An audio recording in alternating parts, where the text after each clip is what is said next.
السلام علیکم۔ پانی کی سطح پر بالکل پرسکون ہے، لیکن اس کی خاموشی کے پانی کے نیچے ایک شکاری اپنی اگلی شکار کا انتظار کر رہا ہے۔ نہ تیز دوڑ، نہ شور، مگر صرف ایک اچانک حرکت پورا منظر بدل سکتی ہے۔ یہ مگرمچھ زمین کے قدیم ترین شکاریوں میں سے ایک ہے۔ مگرمچھ کی سب سے بڑی طاقت صرف اس کی طاقتور جبڑ نہیں بلکہ اس کی خاموشی ہے۔ یہ پانی میں تقریباً ساکت رہ سکتا ہے، جبکہ صرف آنکھیں اور ناک پانی سے باہر نظر آتی ہیں۔ شکاری کے لیے یہ اپنی موجودگی کو زیادہ سے زیادہ چھپانے کی کوشش کرتا ہے۔ جب کوئی جانور پانی کے قریب آتا ہے تو مگرمچھ فوراً حملہ نہیں کرتا، وہ مناسب موقع کا انتظار کرتا ہے۔ یہی صبر اس کی ہانٹنگ اسٹریٹجی کا اہم حصہ ہے۔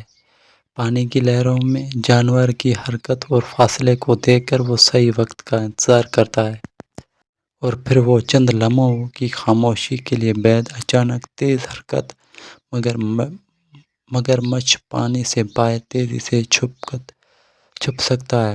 اس کا مقصد شکار کو حیران کن کرنا ہوتا ہے، کیونکہ سرپرائز اس کی ہانٹنگ کا سب سے اہم حصہ ہے۔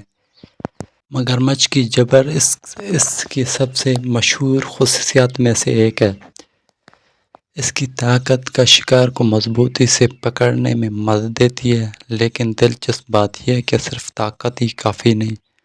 مگرمچھ اپنی پوری باڈی پانی اور سرپرائز کو بھی ہانٹنگ اسٹریٹجی کا حصہ بناتا ہے۔ مگرمچھ کا جسم لاکھوں سال ارتقائی عمل کا نتیجہ ہے۔ ان کی آنکھیں، ناک، جسم کی ساخت اور پانی میں رہنے کی صلاحیت انہیں ایک انتہائی مؤثر پریڈیٹر بناتی ہے۔ یہی وجہ ہے کہ یہ آج بھی دنیا کے کئی حصوں میں کامیابی سے زندہ ہے۔ تو اگلی بار جب آپ کسی دریا یا جھیل میں مگرمچھ کو بالکل خاموش دیکھیں، یاد رکھیں خاموشی کا مطلب یہ نہیں کہ وہ کچھ نہیں کر رہا۔ شاید وہ صرف صحیح وقت کا انتظار کر رہا ہے۔